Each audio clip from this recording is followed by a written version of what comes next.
Yeah, should be good. So just went into the pre-race intro. You know the deal.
And welcome, ladies and gentlemen, to the 18th round of the 11th season of the Bandit Racing League, presented by Full Send Racing Network. We are here for the Magothy HR Consulting 150 at Bristol Motor Speedway. They call it the last great coliseum, but tonight we'll play the host to the first round of round 2 of the Bandit Racing League playoffs. It has been an incredible playoff so far. We first of all want to thank our sponsors, Perfect Shine Auto Spa, for everything they provide as one of our title sponsors of the series, as well as Apex Sim Racing. We thank both of our major partners for this season as a whole. And well, with that, we are ready to get into tonight's race. First of all, hi folks, I am as always Marshall Crocker Jr., your host, your broadcast producer and commentator here for the Bandit Racing League on the Full Send Racing Network. We are joined as always by Christopher Ferreira, our former driver, our co-host extraordinaire. And well, Chris, I'm excited to be back. We had another 2-week break there last week. We took a Wednesday off, but we are ready to get back into the swing of things. And big storylines coming out of Talladega a few weeks ago. Obviously, that crazy finish, one of the best in history with Eddie Hagee there. That one got definitely some good traction online. So people loving what we're putting out here in the Bandit Racing League on the racing side. But, I mean, Chris, we are back into it here at Bristol. The stakes are high. Only 5 races left before we crown a champion in this series. And just think, Chris, I mean, these guys are a win away now. If you're in the final 8, you're a win away from making the championship 4. Can you, as a driver, former driver in the series, can you imagine how high the pressure is, especially at a track like this? Oh yeah, the pressure is certainly mounting, but at the end of the day, it's Bristol, baby. So it's time to go racing, and this is a super racy racetrack. I mean, we have the high horsepower, low downforce package here tonight. These cars are ready to go. These guys and girls, I don't know if Ash will end up showing up tonight, but these guys are ready to go tonight, and it's the start of the last round before the the big game, we'll say. But yeah, this one's a super exciting one. I was thinking to myself, oh, Talladega's gonna be a hard one to top, but I can't back up Talladega with a better race than that Bristol. No, from the longest track on the schedule to the shortest here at Bristol Motor Speedway. And first thing we got to do is run you back through our playoff bracket here. So last race, 2 weeks ago, I should say, it was Cody Welch in the surprise shock exit from the playoffs by a singular point, as well as Connor Gibson, Jackson Knock, and Curtis Yancey, all leaving the Bandit Racing League Season 11 playoffs. But obviously stick with us, fans of those drivers, because they are still here. They're still hungry for wins, and especially if you're a Cody Welch fan, at a certain point, the championship was almost secondary to another goal of his, that streak that needs to end before Season 11 is over. We got Nick Nickerson as your first seed, Brett Guzik, Eddie Hagge, Mark Allen Bivens, Kevin Foster, Benjamin Lacey, Ricky Hart Jr., and Christopher Hamilton will battle it out for the championship here. So before we get into a little recap to run you through all of our drivers we have here competing in the round of 8 in Bandit Racing League Season number 11, we first want to thank your sponsor for tonight's race. We want to thank Magothy HR Consulting, your sponsor on behalf of Eddie Hagge. Let me just give you a little bit of info about tonight's awesome partner that is making this race here at Bristol possible. Well, they are an HR consulting business for smaller businesses. They can do virtual and in-person work depending on your business's particular preferences and needs. They can help a lot or a little, and there's something for everybody's budget, and they can work with people from many different fields and backgrounds. The idea is if you need HR consulting help and you want to help take your business to the next level and help round off your corporate infrastructure, well, that is a great way to do so, and Magothy HR Consulting is the place to go. So thank you, Eddie Hagge, on behalf of your title sponsor, Magothy HR Consulting. The link to their site to get all of their details and services is in the description down below as usual. We thank them for everything they do. But here we go. We're going to run you through each and every driver here in the Bandit Racing League playoffs for this season. We're going to go through them here, Chris. We're going to show you some clips there at home from them getting warmed up in the warm-up. And we start, first of all, with Mr. Christopher Hamilton. It is, well, it's been a very up and down playoff so far for Christopher Hamilton, one of the best drivers in the series here in the regular season. You're talking about a guy I believe was the 3rd seed in the playoffs. It's been just incredible most of this season so far, but you see the finishes there in the first round there, Chris. Roval 4th, Darlington 7th, Chicagoland 5th. Really good, but then Talladega 20th. You got to think Christopher Hamilton, a guy who maybe being the 8th seed in the playoffs, kind of undersells just how good he's been.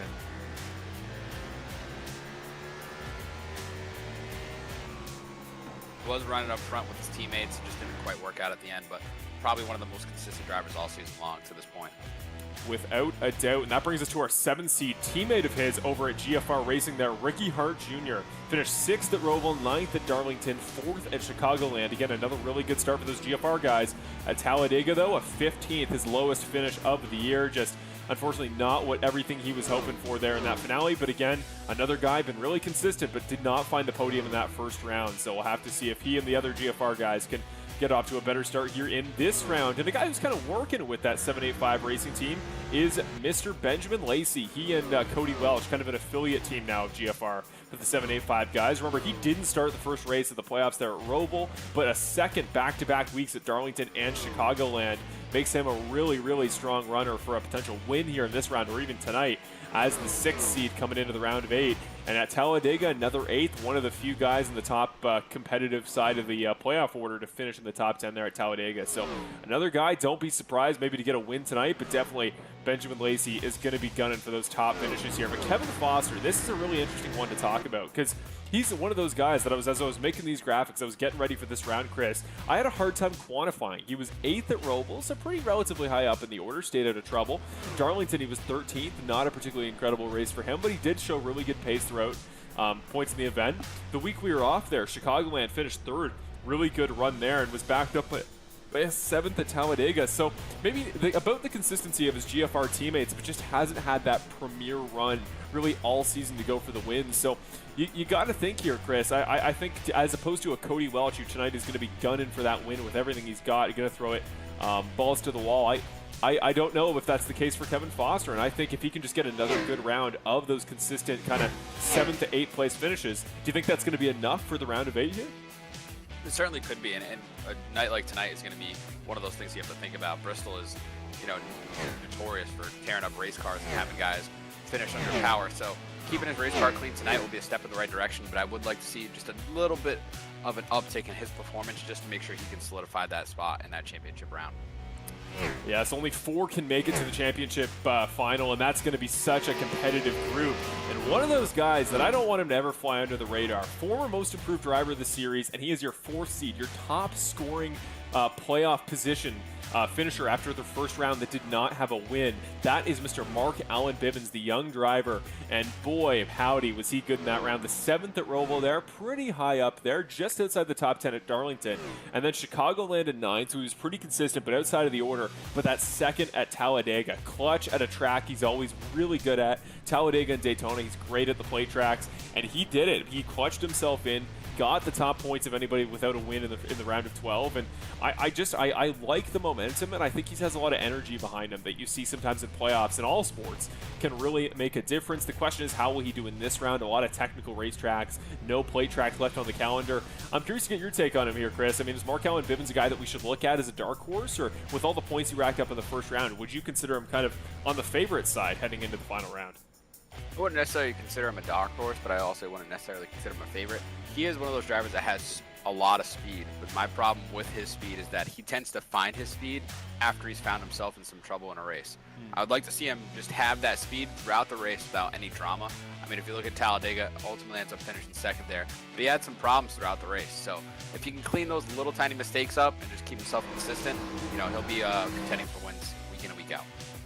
Eddie Hagge here, the final winner of the round of 8, or round of 12, I should say. And Chris, that one of the great all-time moments you got to thank. Eddie Hagge, it was great to have his teammates joining us in that race, talking us through it, talking about the team process. And you'll see here with his finishes, the 17th at Roval did not start the round off the way he wanted to. It was the lowest finisher of the playoff drivers. Then Darlington finished 4th. Chicagoland was 15th. I mean, that Darlington finish was a great sign of pace, but Chicagoland didn't do him any favors. He had to win at Talladega, and he did. The question is, that great moment, how do you kind of calm yourself down after that and get back into the regular routine? And at a certain point, Chris, do you think it's better for him to kind of take what he learned after winning that event and kind of treat himself like a top playoff contender, a guy contending for top spots, rather than somebody who's just going for good points every week? Yeah, I think with Eddie, you know, I think that he should continue to carry that swagger of that win and just kind of, you know, use that to fuel him. I would like to see him keep that same intensity that he showed towards the end of that round. You know, he was in position to win Chicagoland when he was battling with Cody and they got tangled up. He's been in contention at races like Darlington in that last round. So this second half of the season's been really good for him, and I think that with that little bit of fire that he's playing, where he thinks that, you know, he, you know, may have a little bit of a chip on his shoulder, I like to see that out of him, and I like the way that he's making that race car work for him as of late. Now to the 2 seed, Mr. Brett Guzik here, your top runner in practice pre-race tonight. And it's good to see him potentially getting back into fine form because his finishes here are really interesting. 2nd at the Roval, came runner-up to Nick, who had just, final road course race of the season. You knew that was going to be one that Brett would have trouble getting the win at, but he came close. And then the week after Darlington, he takes it, he locks himself into the round of 8. But then he kind of stalled out there, Chris. A 14th at Chicago, 17th at Talladega. Definitely the momentum not going his way. Tonight would be huge, and we will see if that first place in practice and potentially first place here as we run qualifying, we'll catch up here in a moment, could it be huge for him. But finally, Mr. Nick Nickerson, the only man we don't have a video here for because didn't need a ton of pre-race practice, but he's out there live here in qualifying and the only 2-time winner in the round of 12. You talk about the win at Roval. You knew he was going to be quick at the road course. Darlington, you thought was going to be pretty favorable. He was 5th, won at Chicago, and just came home for a good enough finish at Dega. Wasn't outside the top 10. It goes without saying at this point, Chris, but you got to think there is nobody that these fellow playoff drivers would rather have missed the round of 4 than Nick Nickerson. Oh, absolutely. I feel like that's a tall task. He's just super consistent, and he finds ways to battle back even when he does find himself in trouble. So as long as he can keep doing his Nick Nickerson thing, I think he's going to be okay. But starting here off at Bristol, it starts off with a tall task, and that's what I like about this round is that we're starting off with a pretty decent challenge for these drivers. You're most certainly right. Now that'll take us back into live qualifying, and right now it's Brett Guzik here on the pole. Look on the timing tower. You'll see the P's there indicating drivers with playoff contender status. So currently 5 in the top 10 here. Then Mark-Allen Bivens down there in 15th. 2 more playoff drivers have yet to run as Ricky Hart Jr. puts himself 13th as Brandon Jackson, Action Jackson. Little slip up there off of turn number 4, finds himself in the outside wall, and that may take him completely out of what's the word I'm looking for? Might take him completely out of his chances to pick up the pole here. Always been a quick guy at Bristol historically, has Jackson, so would not have been surprised to see him make a one-off appearance on the front row. But here we go. Kevin Foster, driver of the number 8 car for GFR Racing, the team that has been absolutely awesome in these playoffs so far. Currently 19th. The second lap, he gets loose, and he will spin and wreck it across the line. Kevin Foster will start down there in 19th position here, Chris. Big surprise for a guy, that the Houston, Texas native, that you gotta think wanted to start this race here off at on a good note, because Bristol, we were talking about it pre-race, and you mentioned it there earlier. This is one that I think track position in qualifying may matter a little bit more than other racetracks, just because we've seen in the past it can be hard to get track position here. It's such a small track that can tend to feature quite a few cautions. Yeah, absolutely. I think the name of the game tonight is to try and get up front and just kind of work your magic as you get towards the front, but it certainly is hard to pass here because this car with the high horsepower, low downforce package here makes it a little bit of a handful to drive, and when you're around other people, this track is not very big, obviously, so makes it definitely hard to get around people, and there's not a lot of room. So elbows will definitely be up tonight, and it's going to make for, I think, a very, very interesting race, because I think that you may see a lot of frustration here, obviously, at Bristol. We're also going to see a lot of drama for these playoff drivers. With that, qualifying will come to an end. So here we go. Let's get you into tonight's starting lineup here at Bristol with qualifying now over. Going to go to our Perfect Shine Auto Spa starting lineup. As always, courtesy, thank you to Perfect Shine Auto Spa, one of our series title sponsors, on behalf of GFR Racing. With that, let's pull up your starting grid here and get checked in with your pole sitter here for the first race of the round of 8 in the Bandit Racing League Season 11 playoffs, Mr. Brett Guzik, driver the number 04 for BC Simsport. He will roll off on the front row alongside Benjamin Lacey, almost an entire 10th of a second on the pole there by Brett Guzik. That was an absolutely flying lap by the number 04 car. So it'll be Guzik and Lacey the front row. Then Christopher Hamilton for GFR Racing, playoff driver there in the 15. Just doesn't fit on the little title card there. Eddie Hagge will start on the outside of his second row there. And boy, that's great to see for Eddie Hagge, continuing that hot form coming out of Talladega. Then we got Ryan Honeycutt, new face to the series, making a few appearances this season. 59 car will round off your top 5 alongside Curtis Yancey, eliminated last week from the playoffs. But boy, that 51 car has had speed here at Bristol in the past. Don't be surprised to see him come home with a good spot tonight. Brandon Jackson there late in qualifying did run a good time, goes up to 7th, and a guy again that I talked about has had good pace at Bristol. Don't be surprised to see him upset the balance of things with the playoff guys tonight.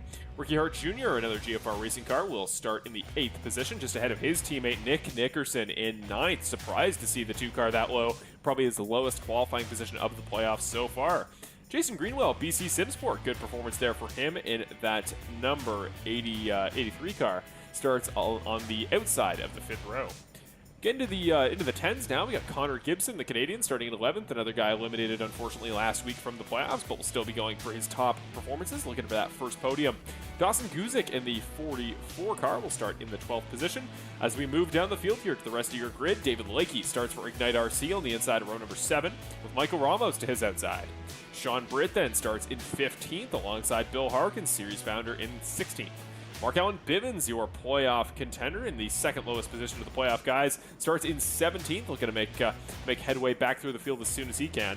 Terry Conda starts 18th with Matt Crockett 19th, and Kevin Foster for GFR, your final playoff contender, in 20th. Steve Ulrich starts in 21st position with Cody Welch all the way down there in 22nd, did not register a time, and Peter Murphy Jr. in that 38 car will round off tonight's starting grid. And lots of storylines there, I would say, Chris, to go over, but the big one I want to mention here right off the bat, Cody Welch all the way back there in 22nd position, and Kevin Foster down there in 20th. 2 guys that we're looking to see end those winless streaks, both going to have to work their way through the field here. Yeah, definitely have their work cut out for them here early tonight, but plenty of time in this race. These laps go by quick, about 14, 15 seconds, so they'll take off pretty fast, but there's still plenty of time to work their way through, and I'm looking for both those cars to be at the front sooner than later. Ladies and gentlemen, it is time to go racing. Let's get it going. I want to see some excitement here in the chat. Everybody's ready for their Wednesday night helping and racing. 150 laps here at Bristol. We'll start off the round of 8 as Brett Guzik takes us to the green flag. The 04 car is off and running. The 7 car get a pretty good run on the outside line, but is already under attack by the 15. And now Eddie Haggy slotting up here into 3rd. Yeah, I think earlier you're going to see the low line kind of not really benefit from starting down there, except for the leader, really. It's just so hard to work yourself up side by side on the corner exit. The car is already just going all over the place on corner exit. So I think you're going to see guys favor the high side. You can channel a lot more momentum, and I feel like the car is a little bit more stable up top on corner and exit. So we'll see how that works out, but Brett Guzik off to a really good start. We saw Jason Greenwell there last time by through this corner get a little bit upset, but he settles it back down, gets locked back into 10th position there. Will remain in the top 10 there. Further up in the grid, everybody's kind of single filing out already. The only main movers are Curtis Yancey goes up 2 spots as Christopher Hamilton, the 15 car, did not get a great start there from the inside line. You saw he's already back down to 5th. And here comes Yancey down the inside of Haggy. That 51 car I talked about might be quick, showing really good short run pace. But again, the question with him is always how can he do over the course of the entire stint? About 100 laps going to be here on field as Terry Condis goes around to bring out our first caution here at Bristol. 32 car already parked on pit road. Let's check out our butt kicker racing replay for our first quick caution of the evening.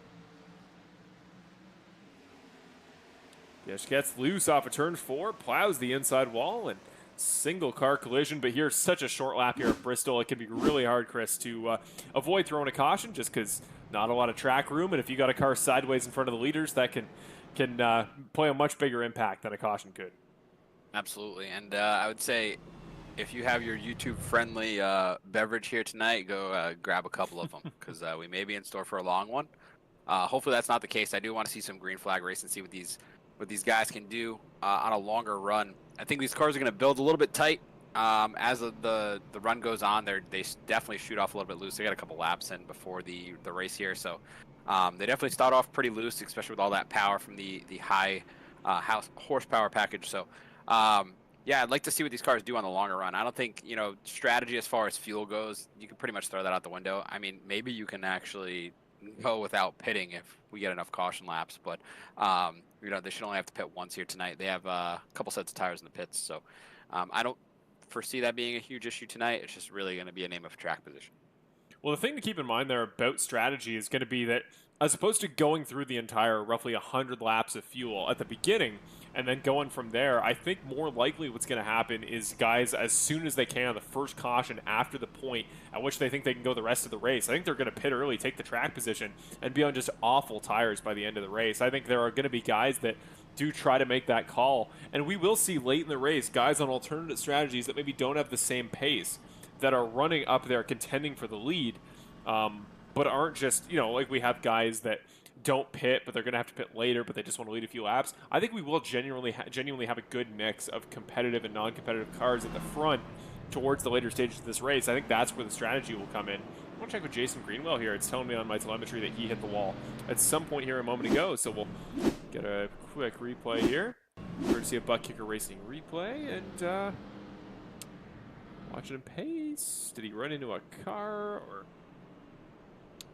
Doesn't appear so. Looks like he mildly drove off track, and my telemetry interpreted it as a crash. So here we go, folks. We're getting doubled up, stacked up, ready to go. Very quick turnaround here for cautions, luckily at Bristol. So quick caution. We'll get these guys bunched back up. We are still double file, and here we go. 04 car, 7 car front row once again. We'll see here, Chris. That inside the line did not work well for Hamilton from the second row. We'll see what Eddie Haggy can do with it this time. Yeah, the leader elects for the top. The pole sitter by default on iRacing starts the race in the bottom. So Guzik already saw what that top means, so he's going to start at the top here.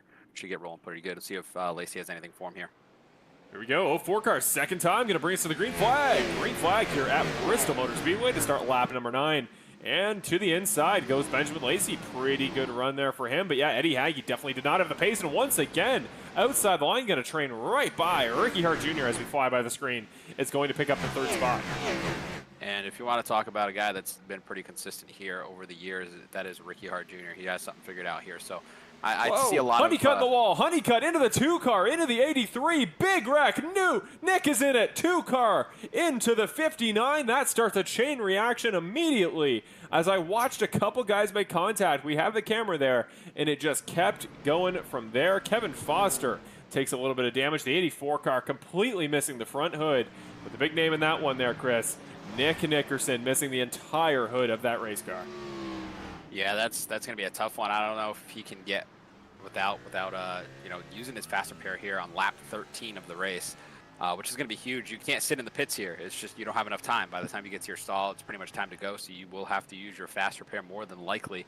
But that is a very tough break for probably our championship favorite up until this point. But yeah, that's Bristol. It's just so hard when people start wrecking to get out of the way, and it just kind of collects everybody.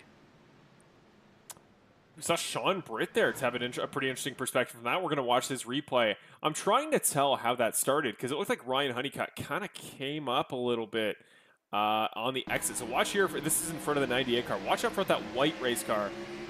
It's really close to tell if he came up or Nick came down a little bit off the exit of turn number 2. But whatever happened, Sean Britt took a pretty hard lick. A couple guys like Bivens and Welch sneaking down underneath and are able to avoid the first major wreck of the night here. But that's already going to make the mid to back of the pack very interesting. Some guys with a lot more pace, like Nickerson, Honeycutt, and possibly Kevin Foster, going to be towards the back of the field here. So a number of guys coming down pit road just to take their damage repair and move on from there.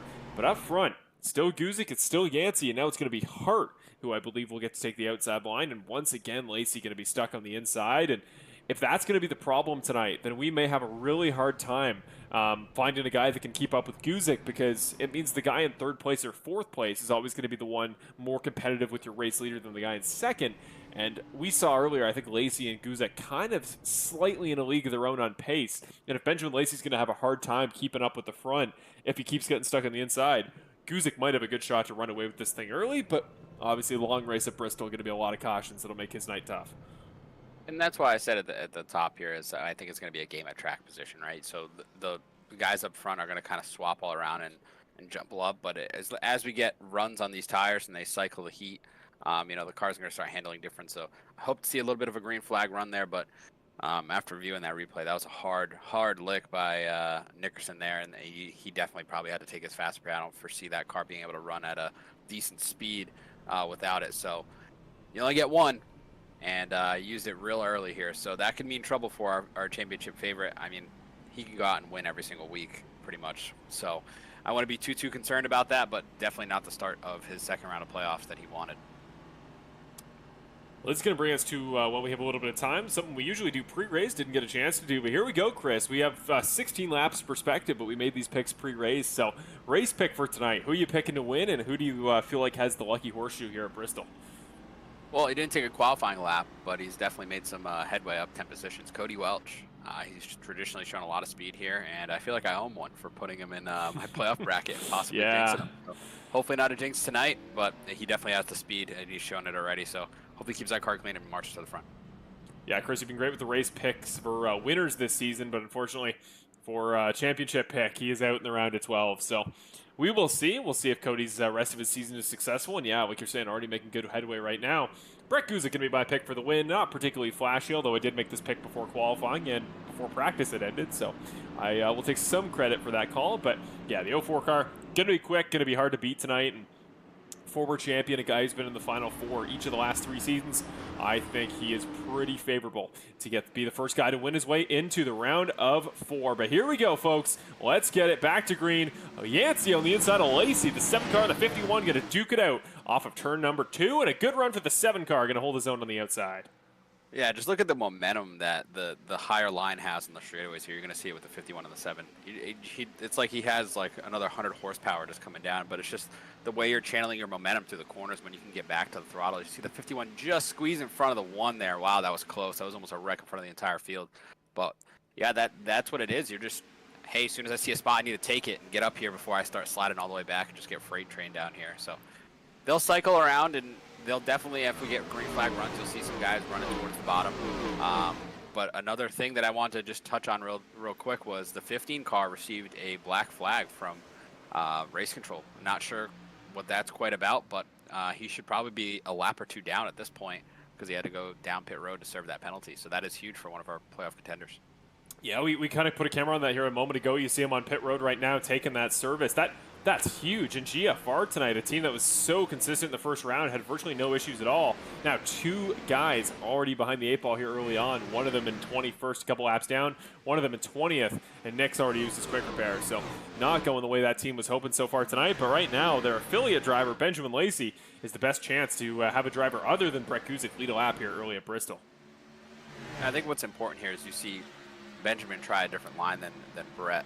I think what's important here is to not use up your stuff. You know, I would kind of go into conserve mode, just know that we're probably going to get several cautions before we can pit. So just make sure you're taking care of your tires, not buzzing them too much, not putting too much heat in them, and just kind of ride and just wait for the next caution. And just keep doing that over and over again until you have to pit, because I think you're going to be in it for the long haul. I know you kind of talked about what we call the reverse pit, or kind of doing the backwards math rather than going on the full tank of gas. So yeah, I'm liking to see how this 04 car is working. He's watching the 7 in his mirror, seeing where he's going, and then he's taking his line away. The 7 goes up. He's got a mirror full of the 51. I mean, this is what's so fantastic about Bristol. I find it like just a faster paced Dover. And there's one guy that's super good at Dover. He's in the rear view mirror of that 04 car. So right now it's that line of Lacey, then Yancey, then Hart. That's really the only strong contendership here to the race lead with Brett Guzik. Then we have a bit of a jump back to Michael Ramos here, who's just in front of this really good tussle between Eddie Hagge in the 97 and the 99 of Brandon Jackson, with 85 of Cody Welch now making an appearance, as he had a really good pace in practice. Obviously did not run a lap time in qualifying. Now starts to work his way back through the field. Biggest mover up 14 spots, already up to 8th. Though I do want to shout out Ramos there. Started in 5th, is getting tracked down by the rest of this line, but he's moved up 9 spots from 14th, I should say, up into 5th position. I'm kind of looking at, you know, pace and stuff like that, but I'm watching this 8 car of Kevin Foster.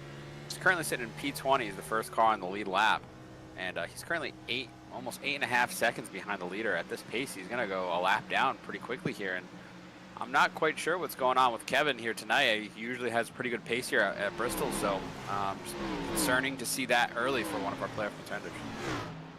Actually, the guy right now on track running the fastest laps of anybody until that last lap was Christopher Hamilton, his teammate, who went to the pits there, remember, to serve that penalty. Now he tries to battle through these lap cars, which is probably what's slowing him up. But I think that 15 car is really sneaky pace right now. And if he can somehow get one of those laps back, it would be a big ask.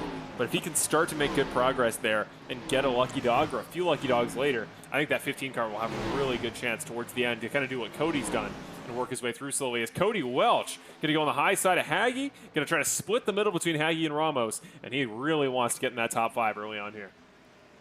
Yeah, like I said, track position, these drivers know it. It's only a matter of time before we get a caution and the leaders are starting to work through traffic, and even the leaders can find themselves in trouble. So just trying to get yourself up front, put yourself in position where you can make those passes, because another thing here is I'm not quite sure with this car and this setup how the tire fall off is, but it's kind of like a light switch. You know, I've been at Bristol in the past where my car feels great, and then all of a sudden it just built so tight out of nowhere that I just feel like I'm slamming on the brakes to get this thing to turn, just to slow it down and make the corner. So yeah, that's something to keep your eye on. But yeah, Cody Welch is certainly on a tear as he's dropping that lead down to about 2.5 seconds. Guy really struggling right now at this point in the race. In this battle is Ryan Honeycutt again making a little bit of contact with the driver here. This time it's the 97 of Eddie Hagge getting into it with these playoff guys tonight. But he is in 7th right now. Ramos going to move up to the outside to drop to 8th. And Eddie Hagge now down to 9th from 4th. That pace here in the race has just not been what we've seen from him in qualifying. So again, he's right now 4th out of the playoff drivers. He'd be in the top 4 at the moment, but not getting all those points that he should be taking advantage of ahead of Nick, who's already back to 10th position here, 1 spot behind Eddie. You know he's hungry. You know he wants to make up all those lost points as soon as he can, because we have not seen the 2 car below the bubble in a playoff in, I don't know, maybe ever. I don't think I can ever remember a time that he has been in the red. So Nick doesn't want to put himself in an unfavorable situation, but right now he can better see Eddie Hagge lap after lap.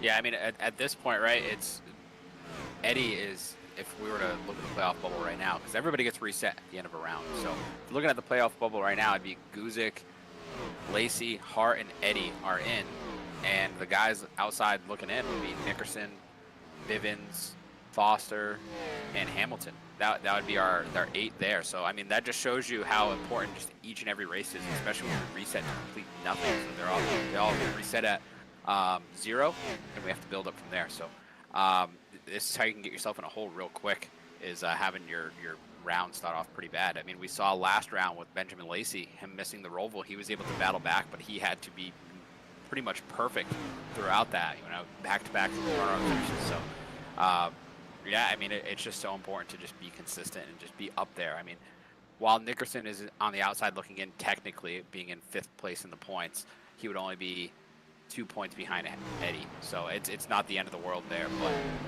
if you're looking at someone like Foster, who is now making up some ground, but he's still 11.5 seconds behind the leader, so he'll be in the grips of the leader here soon. But he's currently in P16, which is not the most ideal. So he has some work to do tonight, but he's certainly making some headway here. Cody Welch here down the inside of Curtis Yancey. We saw him a moment ago pick up a spot on Ricky Hart Jr., who's going backwards. Ricky's down to 7th. There goes Cody up the inside. Can he get the car to clear off of turn number 2? It's going to be close. Going to squeeze a little bit there, but does look like he's got the spot for now. Can he get a good run off of 2 this time? He does. And there we go. Cody Welch, top 3 up 19 positions. One of 3 drivers running 15.5 second lap times consistently. Those are Brett, Benjamin, and Cody Welch. Now your top 3. And I just had to add this. I talked to Cody earlier in the week in a little bit of an administrative meeting here for the Bandit Racing League, and I was just curious to pick his brain with how he felt and how that last round ended for him. And he said, you know what? I'm not playing teammate anymore. I'm going out there and I'm trying to get this win. And I like that. If you're not going to be battling for a championship, the pressure's kind of off. Just go out there and win races. And he's super hungry for it, and that's what I like to see. And you could see that here early, starting in the back because he didn't get to qualify, but already up to P3. And he's certainly charging toward the front here. So hopefully that 85 car has something for him tonight, because that is my race pick. 51 car going to get shuffled out a little bit by the 59 and 99 car. Brandon Jackson moves up to 4th. Ryan Honeycutt moves up to 5th. And now Curtis Yancey going backwards, the same as Ricky Hart Jr. as Eddie Haggy now moves up a spot into 8th. Nick Nickerson to 9th. Michael Ramos has dropped down to 10th. That is your top 10 here at Bristol. Is Mark Allen Bivens, another hard charger here, moving up 6 spots, now up into 11th position after starting in 17th. And Jason Greenwell in the 83 car back here is getting passed by the 15, the lap down car of Christopher Hamilton, who was about to get Bivens as well, but again, not for position. As remember, Hamilton had to serve that penalty and is a few laps down as a result, as we see the 59-99 car. Non-playoff guys, but still battling it out here. A little bit of contact. They battle for 4th. Yeah, some good close battles there between the 59 and the 99.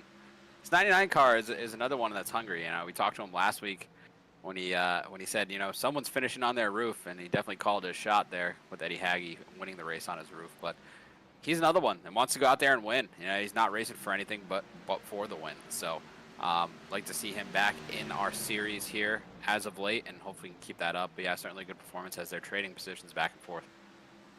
Fastest car on track last time by was Cody Welch, and that is why he has caught his teammate very quickly. A few laps back, it was 3/10 separating your top 2. Right now, Lacey has fallen back 2.5 seconds as his teammate here tries to pick him off. And you got to wonder here, Chris, if there's going to be any talk on the radio, because obviously the 85 car a lot more pace right now. Is a yellow flag will come out. Third of the race, there is a wreck. Foster gets absolutely clobbered after the yellow by another car on track. Big damage going to be to the back end of Foster's car. Ryan Honeycutt once again going to be involved in the second wreck of the race. The 59 car missing the whole front nose, and he is riding fast. I just want to see here if there's going to be any sort of payback of some kind. He was battling the 99. I wonder if it's these two guys that got into it.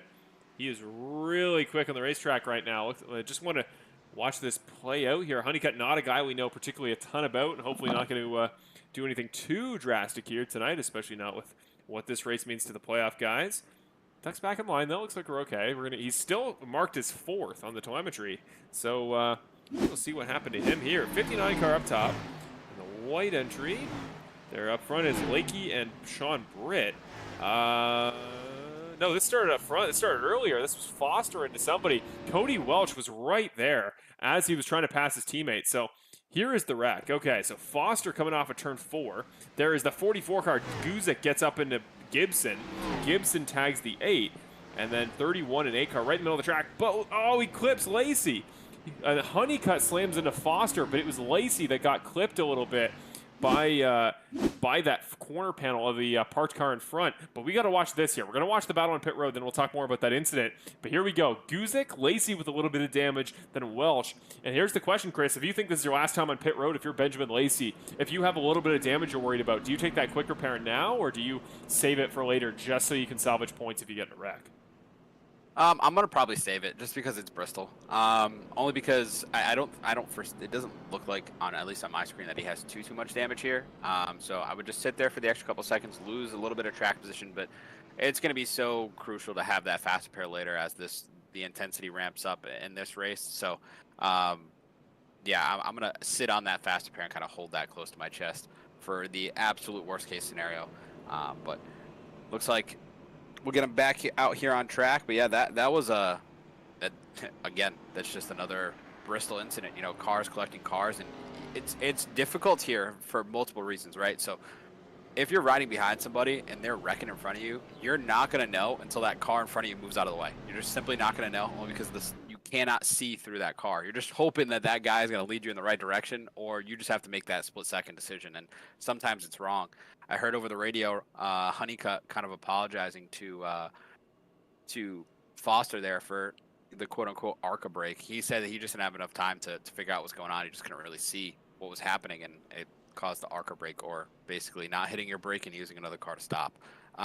So that's just for the insight for the fans at home there. But yeah, that's a tough break for Foster, man. That was a lot of damage, and now he's sitting one lap down. So him and Hamilton both one lap down. Those GFR boys aren't off to the greatest start here tonight, so we'll have to see if they can rebound, but definitely got their work cut out for them here early tonight.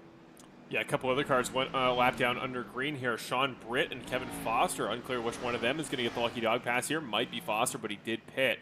And I do want to point out here, in case I showed him there on the split screen, just in case you're wondering, Cody Welch went down the wrong pit lane. He went down the wrong side of the double pit entry here at Bristol.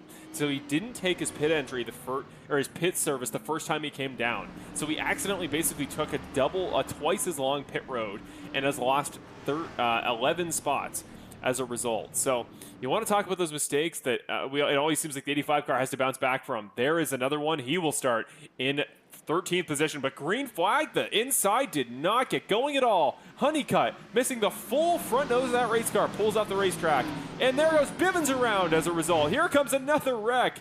Cautions breed cautions, and several drivers are going around as a result of that inside line not starting on that restart. That was some ARCA stuff right there, is what I would call that. That was a little sloppy, I gotta say, boys. I don't know how I feel about that one, but everybody gets out of the way. The main contenders doing a good job to keep it on track, but that was quite simply just one car was not ready to go to the speed of the others, and everybody realized that a little bit too late. Yeah, I think that Honeycutt there probably thought that his car wasn't as good as it was, and saw what happened there. So that's a tough break for him. Obviously, newer to the series here, probably not starting off the way he probably wanted it to be. But nonetheless, it's Bristol, and I feel like if you're going to take a mulligan in races like this where you're not having the best night, it's going to be at Bristol. So kind of knock that off to the side here, and let's just focus forward. But yeah, cautions do breed cautions, and as you saw there right before that caution, the bottom line is just really struggling to go anywhere on these restarts, and you're going to have Curtis Yancey here on the bottom, presumably, if Brett takes the top again. But yeah, I'm gonna say that if it's later in the race, man, I'm gonna chance it and try to hopefully not get the black flag, but I'm gonna really push the issue on these restarts. With the way the iRacing has it set up, and you can only be, I think, 1 or 2 miles per hour faster than the leader in the restart box.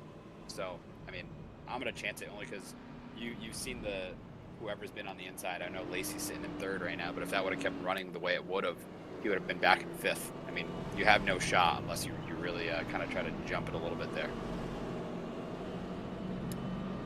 Yeah, I think that's really the only shot you got. You got to start going for track position if you're on the inside. You can't just keep being one of these inside guys that's losing 2 or 3 spots every time by. So we'll see how that goes. We've got Brandon Jackson here. We see sitting up in 6th. He's kind of been the only guy in that backside of the top 5 that has been consistently there. The others have been all up and down the field. If you're like, you know, a Honeycutt or a Nickerson was there for a bit, then he kind of dropped back. So a lot of guys kind of moving up and down, but Brandon's been pretty consistent tonight. Action Jackson, the 99 car, always like to check in with him.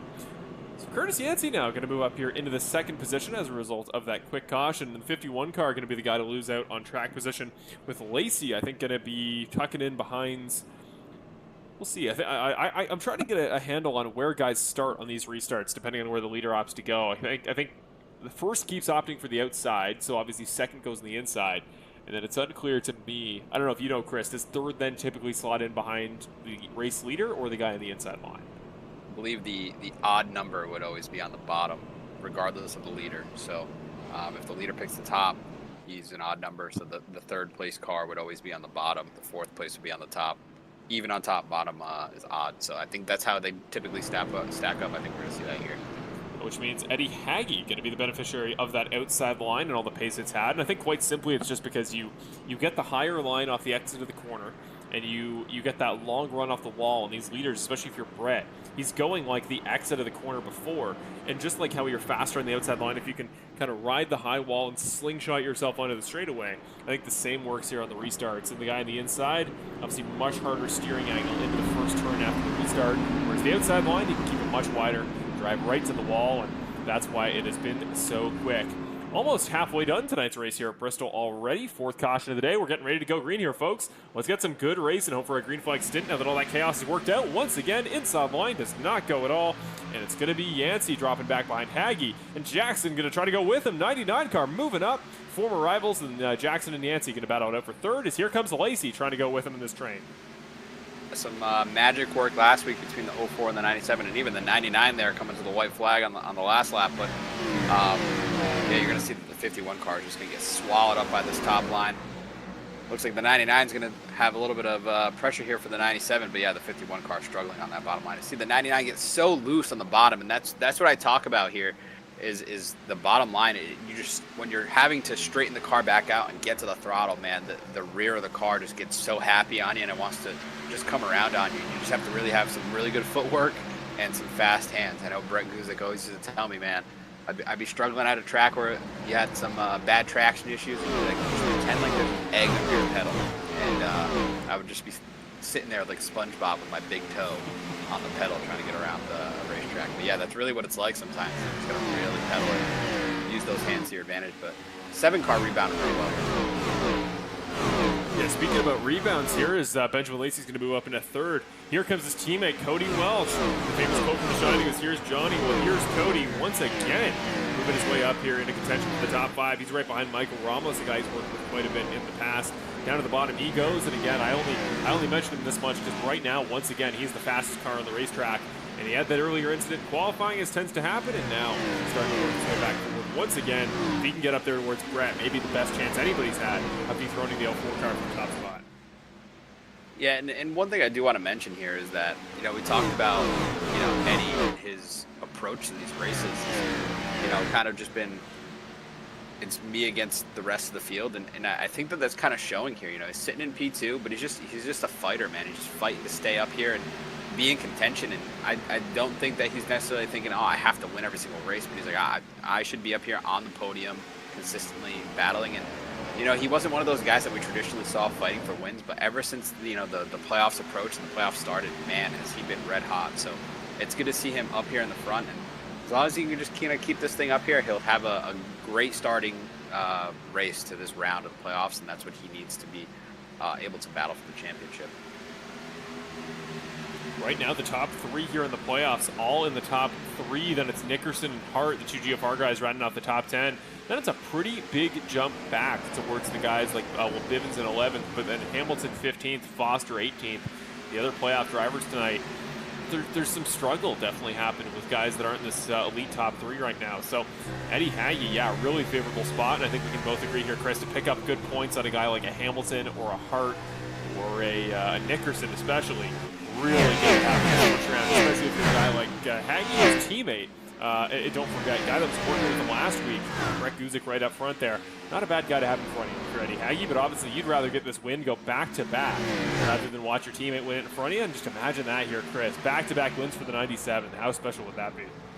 Yeah, that would be a storyline. I mean, say what you want about super speedway races. I feel like no matter every time I've won one, they've always been with like a little bit of an asterisk. Yes, it is a certain discipline that you have to learn, and it is very hard, but at the end of the day, sometimes it's a matter of luck. I think that what Eddie pulled off there towards the end of that race was absolutely magical, and I'm not going to take that away from it at all. But I know that he wants to go and win at, 1.5 miles for one of these short tracks, just to kind of cement that, say, yeah, I'm here and I deserve to have race wins and contend up front. And you need to recognize me when I'm behind you, because there is that kind of swagger and that almost like intimidator swag when you have a win here, that people know, oh, okay, you were able to accomplish that feat. So it's good to see him running up front. But 7 car, getting a little pressure from this 51 here. He's all over him. Yeah, the 7 car is under attack, but Haggy's been really going after the 04 car these last couple corners. And I'm really excited here, Chris. We're getting towards lap traffic. I see Matt Crocker, the 10 car, up there in the distance. That's going to be huge. I think watching this line of 4 guys thread through lap traffic, that may be the best opportunity these guys have to get some spots. And here he comes, 85 car. We haven't talked about it yet, but he's battling it out with the 99. Should get the better run off the outside of the corner. He should make his way back into the top 5. So a top contender back in the equation. And if he can make quick work of these other cars, not burn his stuff up too much, again, maybe a guy that can go after Brett alongside Eddie and Benjamin. Yeah, I would say so. And at the lap traffic, man, you hit it right on the head there. And that is going to be such a key factor as you see the 10 car of Crocker pull down pit road. But lap track is going to be such a key here. It is so difficult. Obviously, you have your preferred lane, but if they're a car that's about to go a lap down, they're going to fight you. Usually they're going to put up a pretty decent fight. If they're multiple laps down, they'll probably just pull over to the side for you. But especially if you end up coming across some of those playoff contenders, they are not going to go a lap down easily, and they're going to put up a fight, and that's going to cause drama, to say the least, if not wrecks. So it'll be exciting to see if we get to that point in a run. Here he comes, still working his way forward. 85 car, always a storyline because he's always doing something on track. As the 85 car really loose goes Cody through turn number 4, gets it settled back to the inside line, but he's really burning that stuff up now, Chris. Still to the inside of Yancey, making Curtis's life living hell right now. The two former playoff guys both want a good finish, and I think it's best, honestly, for this point for just Welch. Tuck back in, save your stuff for a couple laps, get set up, and now may lose a spot, may go 0 for 2 here, as going to be a good run there for Jax on the inside. And that's the thing here, Chris. You want to be aggressive, but you can't give up that much track position trying to do so. Yeah, that's exactly it. You really can't just give up that much time. 2 seconds here feels like an eternity. So the longer that the leaders are able to kind of run away from you, the harder it is. And the way they're running right now all over the track, it makes you even slower and slower. One guy that doesn't have quite the pace that I thought he would is the 2 car of Nick Nickerson sitting here in what, P8? P7, sorry. P7, yeah. So, yeah, not quite the pace that I expected out of him. I'm not sure if he did. I mean, he had to have that fast grid. There's no way he couldn't have not used it. So, it's just surprising to me to see him back here up in 7th. I just remember in the seasons past him, battling for the wins. Heading in front of, so the 51 car gets the wall pretty hard there. Yeah. Almost wrecked the thing right in front of the 2 car of Nickerson. That would have killed his night. But while all that's going on, the 85 got around the 99 and the 51. So, I mean, it's a hard place to keep track of because it just feels like there's bees flying around and there's just bars moving around everywhere. It's just your head's on a swivel constantly. Well, I think the case of the 2 car, I think, goes back to your earlier point we were talking about with the quicker pair and how important it is to just pick up points and how he can't possibly crash out of the race because that's the worst case scenario for the 2. I mean, if you talk about the biggest battles on the track, it always seems to be in that 4th to 6th place sort of area. And if I were the 2 car, I wouldn't particularly want to get involved in that all too quick if I didn't have any quick repairs left. So, not a terrible place to be. I think you should just do what he did right now. Wait for Curtis to make a mistake. The 51 got in the wall. Now he's going backwards. And yeah, I think if you're Nick, just wait for stuff to go on in front of you. Run your pace. And if you get another quick yellow at the end, you think you got more to go after the win, then do it. But first race, I mean, Nick saw guys like Bivens and Haggy, well, not so much Haggy because he got the win there, but Bivens succeed towards the end there off mostly just kind of low end of the top 10 finishes, and then got that really good finish in Dega. That's all you need. So, I don't know. I think having that long-term approach, worrying a little bit less about short-term results, not a bad thing. I don't think if you are Nickerson, somebody just hit a wall somewhere. I just heard a huge bang on my screen. We were okay, but the thing is, at Bristol, you hear all the sounds. If something happens on track, I can immediately hear it in the booth, and we're going to need something to happen on track here for the race win, because Brett Guzik starting to set sail, but here comes the lap traffic. That 1 second gap might start to drop, and Welch really catching up to Lacey now with his good friend Brendan Jackson in tow, the 99 car coming with him. Yeah, the 85 car certainly has something figured out tonight. I mean, I know that he's always had speed here in the past. And, as we get a caution. Whoa, Guzik's over! He's been wrecked by a lap car. This is just what we were talking about. He did this is unreal. He did a full flip, flipped it over, hit the wall, came back, and he's on all fours driving with damage for sure, but not a ton of it. That was insane. We got to see the replay of that. That was incredible what I just witnessed. He gets hooked off the front end of Kevin Foster, goes completely over into the wall, flips back over, and keeps driving. That is absolutely insane. And I can't really even speak about what happened there. I can't even try to explain. The only thing I can probably say is that the rear of these race cars, it gets real happy out of the corners, and it looks like the 8 car just kind of, I don't know if it's kind of like a throttle thing there where he had a little bit too much gas in it, and it just kind of hooked the car to the left there and then hooked the 04 car. But yeah, that is not good for the 04. Not at all. That is crucial. I mean, caution means that guys can pit, and everybody will, but the 04 car, Brett Guzik, I talked about lap traffic was going to be crucial. I didn't think it was going to be in that way. And if you are one of the other guys battling for the lead there, that's the best thing you could see. But Brett, going to get back in front of the line. He'll be given track position to go to the front. Welch finds his box correctly this time, but the 04 car will get his quick repair. And after going upside down into the wall, hitting his roof, that's a crash I'd be really scared about in real life. Luckily in the sim, we're fine. And Chris, he may hold on to the lead here. He actually may. And that's just the way that Race Control was able to pretty much put out that caution immediately. So it goes by the timing on the track. So just like it would be in real life NASCAR, as we're going to see Welch come back out in third. That's good to see there that he was able to find his box and get through pit road nice and orderly. But the 04 car is going to retain the lead here, get his fast repair. It's almost like nothing happened. So yeah, I mean, that was wild for a second, but I guess no harm, no foul. He just doesn't have a fast repair. So, hey, it is what it is now. It's in the rear view. Just kind of reset here and get ready to go. I know Kevin kind of apologized for that. I'm sure Brett is a little upset, but you can't be that upset. You come out with the lead. No, exactly. Exactly. I want to make a very quick check here. There is damage on the right rear of Cody Welch's car. I don't know when he picked it up, but he hasn't repaired it. He's okay for right now. I saw in my telemetry that he crashed somewhere. I don't think that's the case. And I was actually interested to see what was going to happen because Bill Harkins came out and led a lap. But if he had, yeah, there's nothing on pit road. But if he had chosen to stay out in front, that was going to totally change the complexion of this start, because I think he probably would have opted for the top just to give himself a little bit of pace, and that would have put Brett on the bottom, which would have essentially meant that he was as good as fourth, because we've seen the bottom is just useless tonight. So the way this is going to stack up, presumably, once we get lap traffic sent around, with Foster and Hamilton still now on the lead lap, so both GFR guys have at least got their laps back, but with significant damage on the front of those race cars. So it'll be the 04, Eddie Haggy on the inside going to lose out here. Cody Welch going to be on the inside behind Guzik. And Guzik's going to opt for the bottom this time here, Chris. Really interesting. What do you think that's down to? Because he's been dominant from the top.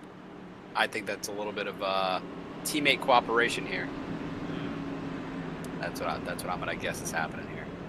It's interesting, but the fact that Cody's going to start behind the leader here may give him a better shot. The two teammates for 785 on the second row. It's the two guys associated with Guzik on the front, and the 99 and the 2 car. Many-time race winners on row 3. Here we go. Good start for the 85. Much better start than we've seen from the inside, and he might have a chance to go after Haggy, but the 04 car parks the bus on a mid-corner, and Eddie Haggy to the outside. Can he get him? Can he go for the race lead here at Bristol? Trying to go back-to-back. Much better run. Haggy should get him here, and he will. Clears him in the 85, going with him.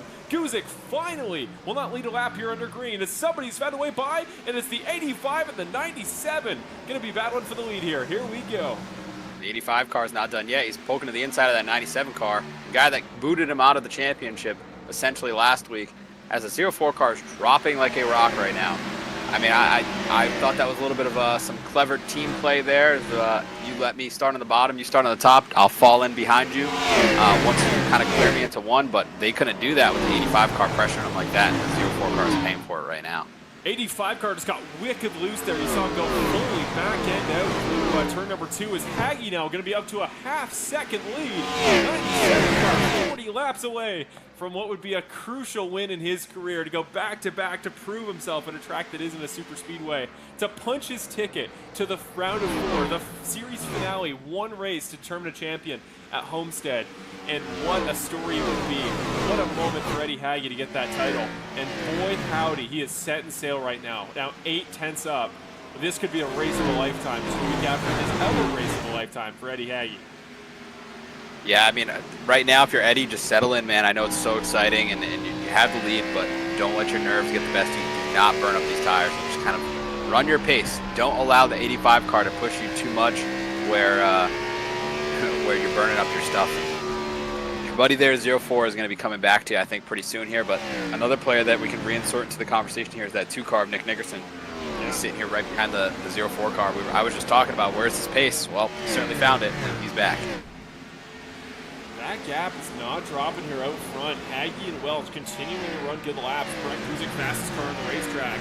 But it is going to be competitive for these final couple spots. And I think if you're Lacey, you have your own goals. You want to race for the championship. But if you want to see a teammate get that first win in a couple of years, the best thing you can do as a teammate is park the bus on the 04 car and prevent him from getting back in the equation. Brett's dominated this race. We know the pace he's got. And obviously Brandon Jackson and Nick Nickerson. Jackson's been kind of a sleeper tonight, has had some of the best pace of anybody lap after lap. Just ran his fastest lap that last time by, so this is going to be competitive. But if you're Haggy now, we're now 34 laps away. Just dial it down, just be safe. And I'm so excited for him. Just imagine what this would mean for a guy that, again, we talked about, it's one thing to win at a super speedway, to make it into one round. Imagine locking himself in the playoffs. It's probably crucial. As Harkin's in the wall, Gibson in the wall, 85 car sneaks by. Can the 7 car go with him? Lap traffic point of roll once again as they go to the top side. Gibson parks it right in front of the 7 car. Gonna lose him some time. And another guy that's reinserted himself into the conversation here is the 15 car of Christopher Hamilton. As the 04 cars they're getting packed up everywhere. Holy cow! 04's around, 99's around. Jackson into it, Guzik into it, Ramos gets hit, Bibbins is in it, everybody is in the wreck here. Oh my goodness, the lap traffic stacked up. That was incredible to see. Just every lap car got in the same piece of racetrack at the same time, and we were 4 wide at Bristol for a brief moment there. Crazy to watch. And the 04 car just used that fast repair and definitely sustained some damage from that. So now, oh my goodness, we're in some deep waters here for the 04 car, Brett Guzik. He's going to come down early. He's going to take the end of the longest line penalty and try to grab some repairs for this race car, see if there's any optional that he can kind of work on. And car looks a little skewed to me. Maybe the toe's out a little bit. I don't know. We'll have to see how well he can get this car repaired. But man, what a turn of events for that 04 car. And the runner-up for the Dead or Alive award, I'm going to call it tonight, for the You Spin Me Right Round award, is going to go to Michael Ramos, who once again did a full pirouette in the air, spun it around, landed on all fours, and kept going. It's been one of those nights for these guys that you're getting in these wrecks. Cody and Benjamin coming down pit road. This is fascinating. Everybody but Eddie Haggy going to come down pit road. Nick stays out. Jason Greenwell stays out. The rest of the field will pit for tires. What are your thoughts on that, Chris? Interesting to see the 97 car stay out, but the rest of the field pit. That is very interesting. I don't think fuel is a factor here. It's got to be So tires, yeah. it can only be tires, but I mean, they just came down pit road. What do they have, like 10, 15 laps in those tires? So that is a strange development for me to see. I wasn't expecting that, but it looks like the 04 car is probably going to lose a lap here. I don't know if he's going to get going on pit road before he loses a lap, but Just that beats is the pace car. He'll be on the lead lap. that is definitely not making anything easier. I don't know. He must have a significant amount of pairs. He sat on pit road for quite some time, but yeah, 97 stays out. I like it. You know, just go with the hot hand. Right now, your car's running good, and he obviously made a pretty decent gap there before the yellow. And just let these laps wind down. We're gonna go green with close to around 25 laps to go, and those 25 laps go quick, but you kind of can't falter at all. You got to just be on it, just like he was on that last restart, and keep it going. But he's got to defend one of the best in the business now with Nick Nickerson right on his inside. Indeed he does. Never an enviable task in this series. Nickerson always finding a way to get up there into conversation for the win, and yeah, he'll be second. Greenwell going to start third. What a race it's been for the 83 car so far. He will find himself in pretty good position here. Let's go check on Jason Greenwell on Skype, see how he's doing. Looks pretty composed, but always looks very dialed in, very focused on the task at hand, and that's what you like to see from a guy who could come away with what would be a really, really big podium finish for his season, the Mount Vernon, Indiana native. What a story that would be. A lot of good stories going on right now here, Chris, but before we get to those stories, very quickly want to just shout out our Geezer Authentic site. We always like to talk about it a little bit here. We're getting towards the end of the season number 12, or number 11, I should say. Always some really cool stuff. We're always making new merch pieces and stuff. If you want the Brett the Jet merchandise that just came out a week ago to support the guy that, well, unfortunately is not in such a favorable spot anymore in this race, but led most of it. One of your championship favorites here in the round of 8. You want to get some Brett the Jet merch, some Kevin Foster merch, some Eddie Haggy merch to rep your last week's race winner. That is the place to do it. Go to geezerauthentics.teespring.com. The link is down in the description below this video. Supports the series, and all proceeds go to the Driver Points Fund, which supports drivers at the end of the season. Here we go, Chris. It is going to be the 2 and the 97, the front row. Then it'll be Ramos getting the benefit of the outside line with Greenwell in the 83 car in row number 2. 785 teammates will roll off on row number 3. Then it's Hart and Jackson rounding off the top 8. Here we go here, folks. We got about 25 left to go here. My word. Are we wrecking again? We are indeed. Here goes Jackson into the 51, into the 84. This race has just been absolutely nuts, and it's incredible that it hasn't been long. We're almost at the end. It's only been an hour, but boy howdy, we've got value with these laps here. These restarts are just nuts, as that'll be caution number, I want to get the number here correct, 7. That I can tell you how that started. I think that Ramos started in the wrong gear because he went to go get to the throttle and his car hooked immediately into the wall. And then the rest is kind of history there. But it's going to be interesting to see who sustained damage from that, because that was the second row of the field. So, man, I mean, let's get some takeaways from that. Contenders up front just wrecked. What this is going to do is put Lacey behind the 97. On this restart. Lacey, more laps are just ticking off for him here, which is great for him. The 97 is going to come down pit road. Maybe. He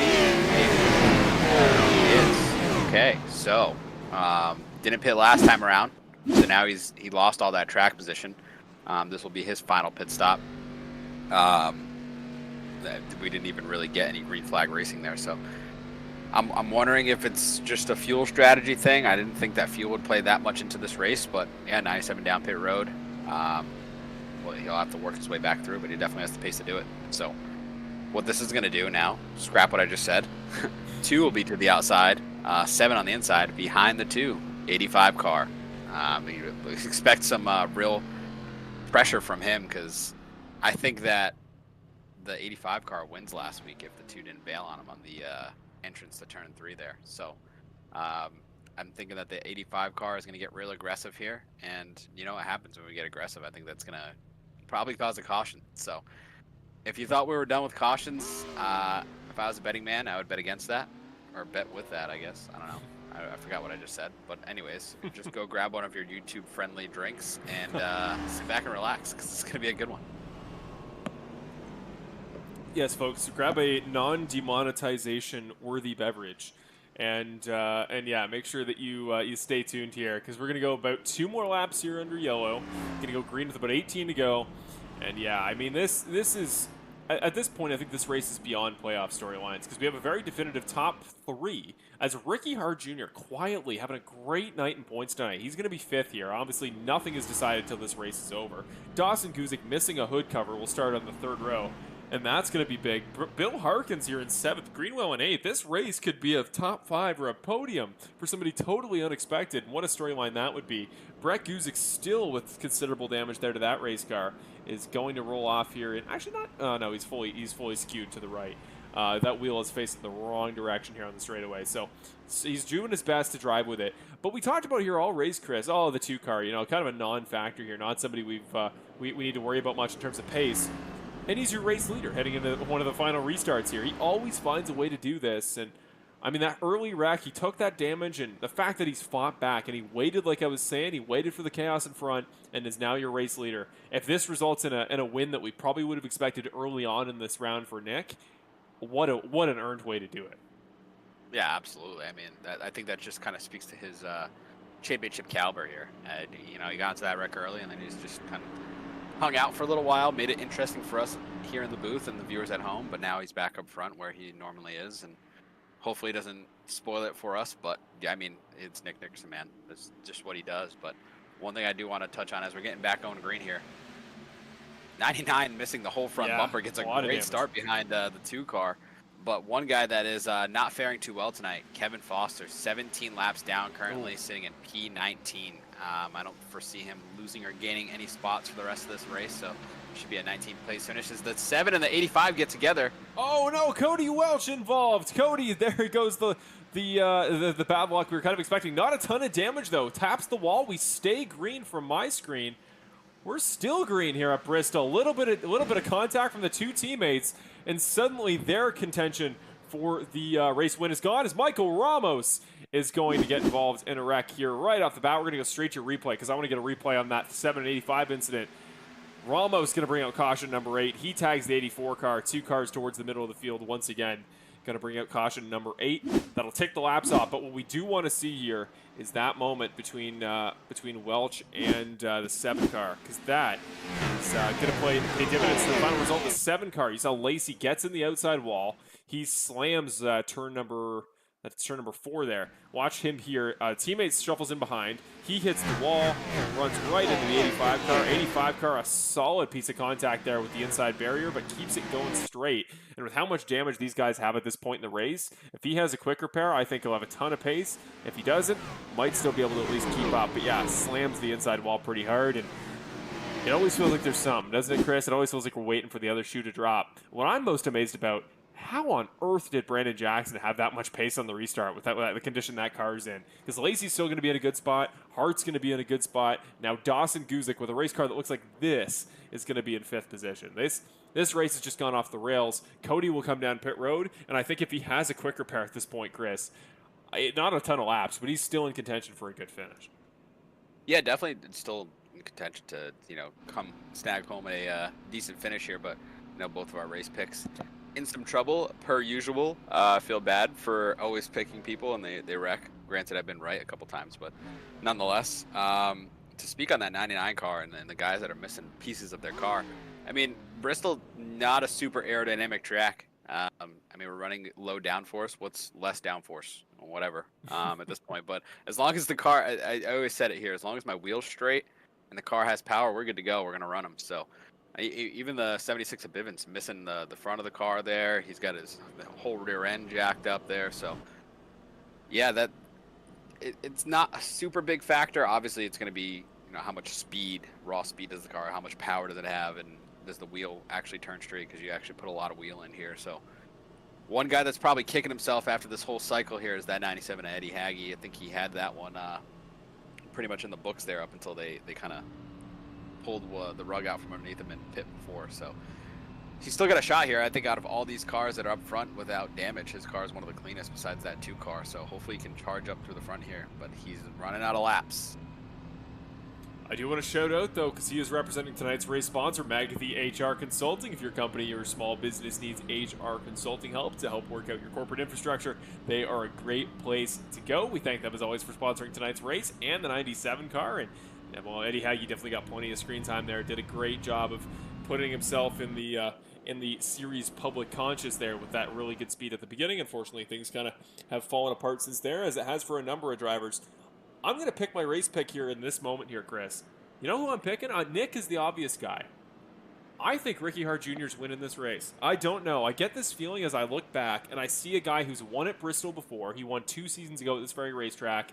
No damage on that front bumper. Okay, just a tad bit of damage, but that's virtually nothing at this point.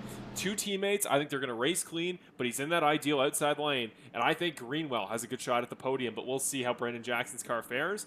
I just see it. I think that 1 car might be the guy to go with.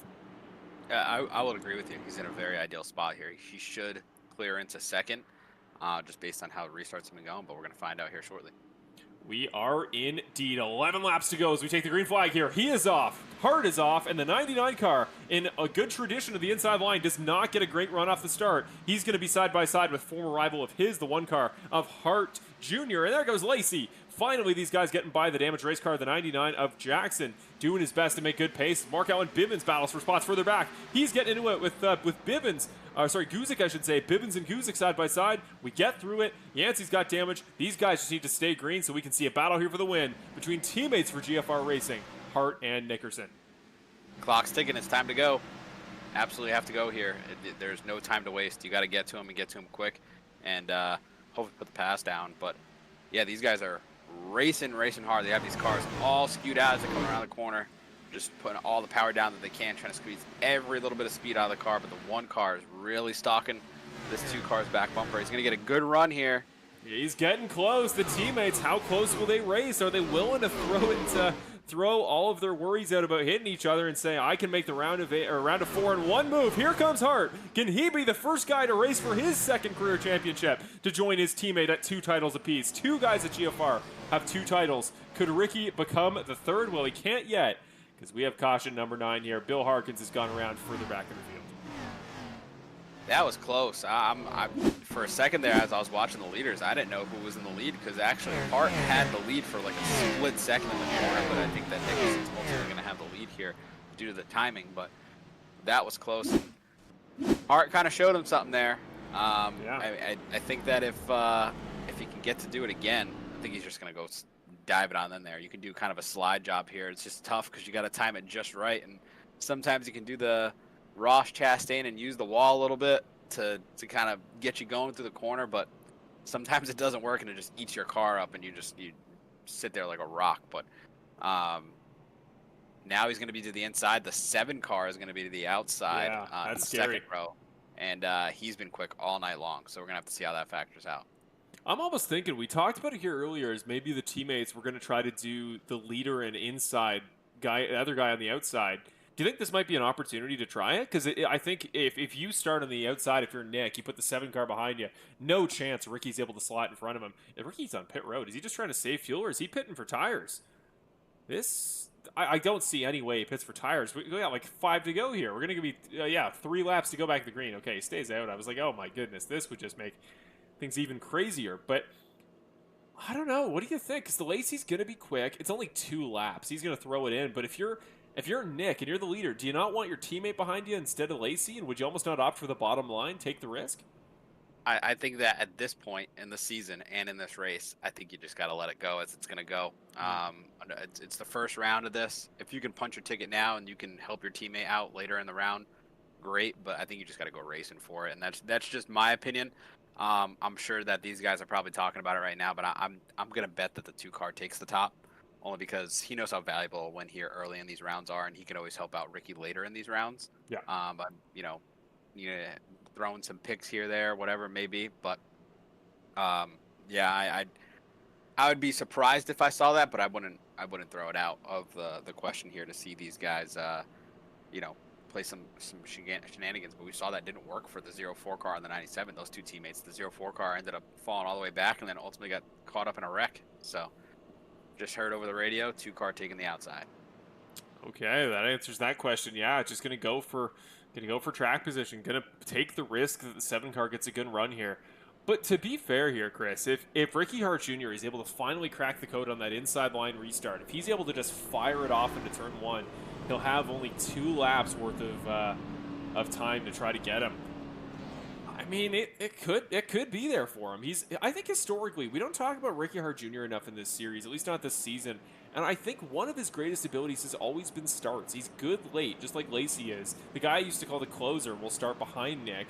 Or no, actually, Brandon Jackson will take the outside the line. What if he's able to grab the win in that race car there? Missing again that front hood, but we've seen the paces there. And then he's got Guzik behind him, so we have 2 rows of damaged race cars. Greenwell could be a dark horse to pick up a podium here, which would be great for him. Everything is to play for, and at this point, we only have 13 cars in this lead pack on the lead lap. Harkin's a lap down, Gibson 2 laps down. It's all to play for here, and Bivens and Haggy will fight it out to be the last car above the playoff cutoff after race 1. But here we go. The teammates of Nickerson and Hart will take us to green. Awful start for Hart on the inside line. Did not go at all. And the 99 car will immediately take advantage to P2 for him. And Dawson Guzik will try to fight and to get into one of the most shocking final podium results we've ever seen. But here we go, folks. White flag here at Bristol. It comes up quick. The Apex Sim Racing white flag. And in a race where it seemed like there was nothing in it for him, he was just going for points, was going to do his best to scrounge up any result he could.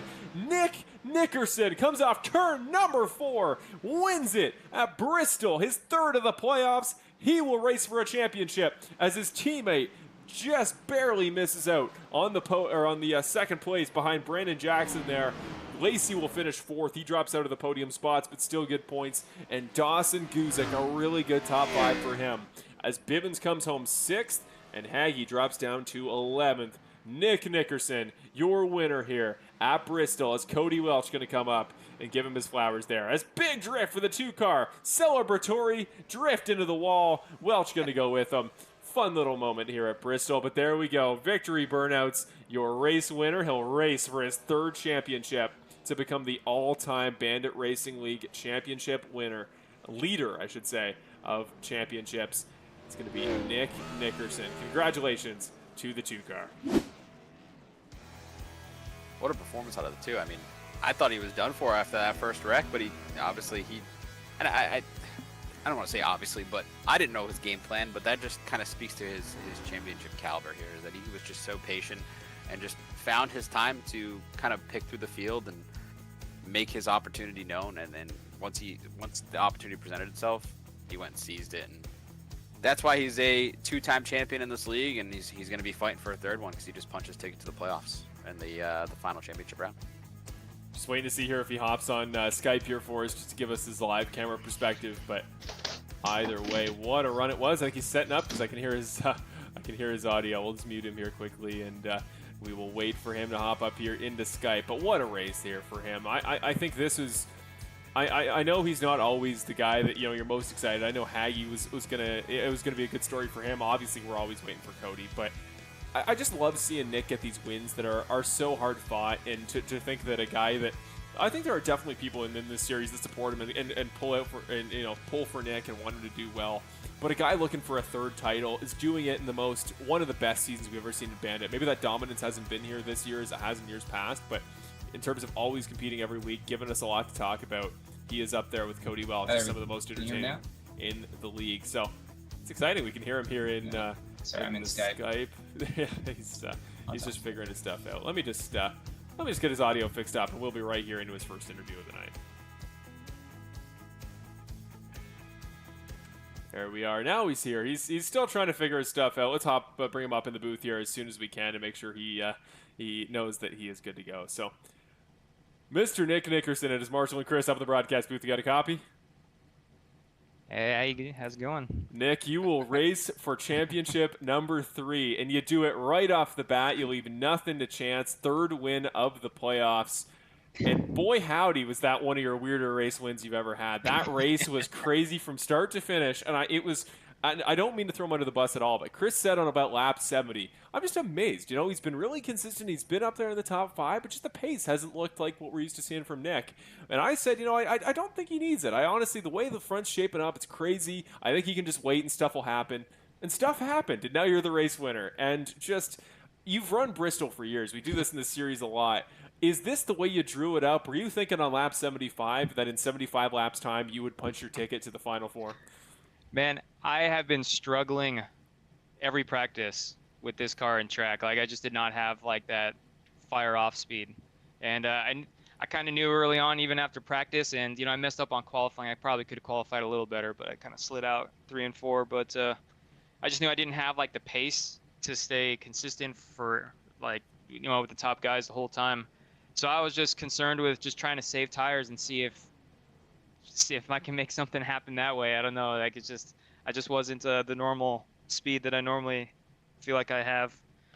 And like Magic, I don't know how I end up in the front the way I do. I mean, this time it was because I stayed out. I didn't get tires like everybody else did. And I always have in my back of my head that, especially on short tracks, like with 20, 25 to go, track position is more important than tires. Even if you don't win the race, like I would have went in the pits in 6th, 7th place, and I would have came out 6th, 7th place, and then I'd be, fighting everybody for trying to get this win. But instead, I'll be on old tires and in the front, and maybe I'll get 3rd. Who knows? But in this case, I was able to hold them off throughout all the yellows and take the win. It's crazy. I don't get it. I mean, it's hard to put into words because in a playoff that I've been really enjoyed. I think all of our races have been really exciting. They've been really competitive. You've won over half the races in these playoffs again. Like, this is the level of dominance that we've seen in seasons past and is going to lead you straight to the playoffs. And in round 1, you win the opening race. Obviously, Roval, we were expecting that road course pace to be there, and it was. But then you got another one there at Chicagoland, and the paces just never seem to dip. And I mean, Talladega is always random, but just you've been in another level where that 2 car, those mistakes that weren't super prevalent in the past, they've just disappeared, and you're always doing the best thing you possibly can. The only time you're out of contention is you get involved in a wreck. Do you feel like you're at the height of your powers? Is this your Thanos with all the stones season? Because with going for the 3rd, you'd become the greatest champion in series history. Does it feel like everything's coming together here for you, and in 4 weeks' time, do you think we're going to see the best version of you? I mean, I guess I have to say yes, but I honestly don't feel like that. Like, again, like I felt way behind on speed with this race. Yeah, I mean, I wish I can say that, I'm walking into these next or the last round with a bunch of confidence, but I'm not. I mean, Brett was probably the fastest one on the track here, and Eddie looked like he had some pretty good speed, and of course, Ben and Cody, but they had a little incident at the end. I thought they were I was gonna be fortunate. I was gonna be okay with getting a 3rd place, but obviously they had their little mishap there, with a few to go. But I don't know why Eddie pit either. I mean, he should have stayed with the strategy that I had played there, but he decided to pit there. But yeah, because of Brett's misfortunes, I kind of was able to capitalize on that. I mean, again, I wish I could say I'm going into Homestead with a bunch of confidence, but not really. Just kind of playing it out and see how it goes. Well, you are going into Homestead. That's the important thing. You can race for title number 3, and yeah, I'm excited for you. I think this is just it's. I was talking about it a moment ago, but the fans, there are guys they want to see. There are these like comeback stories. There's these big underdog wins. But when you get a win like this, you just doing it the right way. I think everybody's okay with it, and I think I don't think anybody will argue if you become the 3-time champion.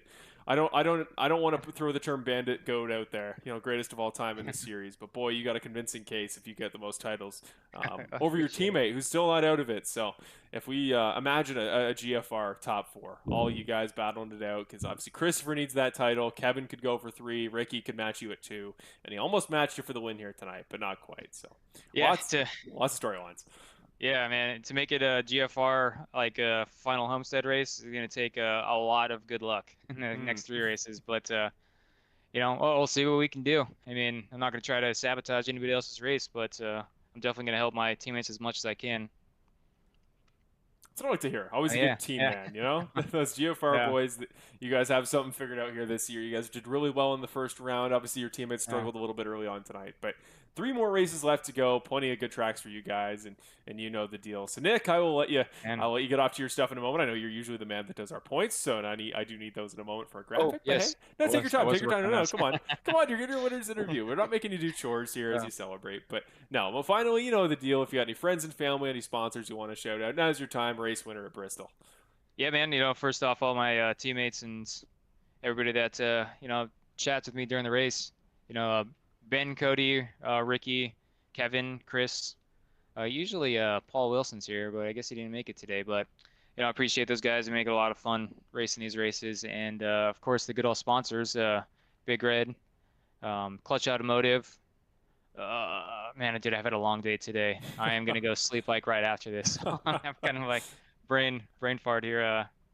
Perfect shine auto XL spot. Auto Parts, yeah. Perkshine Auto Spa, of course. XL Auto Parts, Advanced Auto Parts, VIP Auto Glass, Apex Sim Racing. User Authentics, and everybody that's is part of this little program that we got here has been a ton of fun. And we'll see how these next few races go. And then, of course, Homestead, man. I am kind of excited that I don't have to worry about it from here on out, because I honestly thought this race was done for at lap 15 when I lost my fast repair. Like, there's no Yes. way I'm going like 135 laps without wrecking the car. But here I am. You did. Yeah. And then you did. But, Beautiful. Well, there you go, Nick. yeah. Unfortunately, the finale not at your home track this year, but Homestead, I feel like will still suit you pretty Yeah. well. So I'm excited. beautiful. Enjoy your rest. Get those points, then go to bed, and we'll see you in a week's time. Word, man. I'll talk to you later. Congratulations, Nick. See ya. Thanks, man. Take care. Always a good story hearing from Nick Nickerson there. And yeah, your race winner here, Chris. He'll sign off the server. His engine blew mid-interview, which is one of my favorite traditions in all of Bandit Racing League. So we will get ready here. But let me just throw it to Brandon Jackson. And Chris, I don't know if you're available. If you want to take over here, I got some stuff I can do in the background. So here we are. We'll bring in Chris and Brandon. And Brandon, always a fun guy to talk to. Let's actually make sure we get... let's get his Skype up here, because he's always an excitable guy. I believe he's still up here. He's jamming out as we speak, hitting some tunes. Got the headphones on. He's chilling. We're gonna make sure we get his Skype camera up here, just to get that little bit of extra personality, is what I would call it. From Brandon, here he is. Let's pull him in the booth, and then Chris, we will send you down to interview your second place finisher, your runner-up, Mr. Brandon Jackson, driver of the number 99 car. Let's get his camera synced up here. And there's our guy, Mr. Brandon Jackson, your runner-up finisher in a car that was very damaged, something that we'll have to be sure to touch on there, because, boy, he managed to find pace in a car that should not have had any. Here he is, Brandon Jackson, runner-up finisher here tonight at Bristol. We'll throw you down here with Mr. Chris Ferreira. Wherever he has gone off to. He's not currently in the... There he is. Hey, Brandon, it's Marshall and Chris up at the broadcast booth. You got a copy? What's going on, fellas? Brandon, you brought it home second with no front bumper, man. You got to kind of tell me about your entire night. You were running up front. I know this is probably a place that you run pretty well at, just taking into account of your driving style. But talk to me a little bit through your night and how you ended up in P2. I didn't know I didn't have a front bumper. That would explain a lot. Man, what a night. Started just like, I think 7th or 8th I started, and man, I knew the name of the game was you got to run the high side, and you got to run it to build new tires to get them up to temp, get a little bit of wear in them. Man, if you weren't on the high side on the start and restarts, man, that was an automatic at least 1 to 2 spots you were gonna lose. And after that point, once we got about, I don't know, about 10, 15 laps, give or take, man, I just wanted to work that bottom and just get into the groove of keeping that right front tire cool and not being worn down, trying to run the bottom, middle line. And there was speed there. But man, when those guys run the high side, man, they'll get the run off the corner. You would just have to fight lap after lap. But man, we got caught up in a couple wrecks, man. Yeah, the car owner's not gonna be happy at me. Running part-time and tearing up his our equipment, so that's not gonna be a good conversation. But hey, we brought home P2. Can't remember the last time I had an interview with you guys after the race. Man, it's been a minute. It's been a bit. Yeah. But yeah, I got caught up in a couple wrecks, and at that point, it was just try to salvage, kind of where I wanted to finish. But with that, it was just a survival at the end, man. Some guys pit late. I knew around after I got that last wreck, I knew I wasn't going to pit again. It was like 30, 35 laps ago. I wasn't going to pit again because at that point, tires really weren't going to mean much. It was more so you wanted to get as far up to the front as you can for track position and hope and pray. You either got the lead or you were starting 4th. Because if you were starting 2nd or 3rd, man, you were going to be screwed on the restarts. But that's just pretty much how it was survival of the fittest, and you also have to be smart. Well, Brandon, you kind of touched on it there a little bit, that you've been kind of part-time all season long, and I got a little bit of a two-part question here for you. So, just speaking about the league in general and this year's playoffs, just tell me, you were running around them all night. Tell me about this playoff field and how you feel about the performance of these guys, and kind of a different look of the playoffs this year and the seasons past. And to kind of round out that question, Homestead, Miami has got to be one of your best tracks, and that's where we're set on the championship. Are you going to be showing up that night? And are you going to spoil it for these guys? I'll answer the first part first. Man, what a field. That's a really good group of playoff drivers that is narrowed down to right now. And man, those final four guys, they're going to be quick.